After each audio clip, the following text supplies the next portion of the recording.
Sa bisa ng warrant of arrest, naaresto ng mga kapulisan ng isang lalaki matapos mahulihan ng iligal na baril at granada sa isinagawang operasyon sa Lambayong Sultan Kudarat.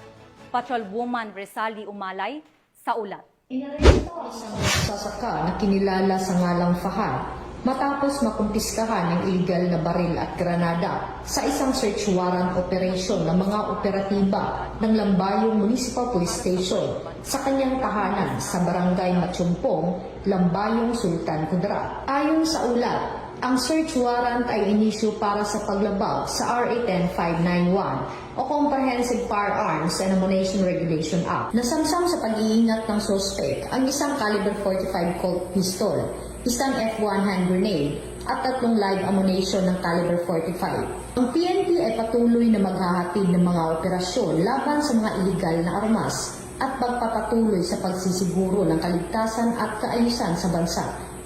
Mula dito sa General Santos City, ako ang inyong PNN correspondent, Patrolwoman Resali Umalay, alagad ng batas, tagataguyod ng Balitang Pulis.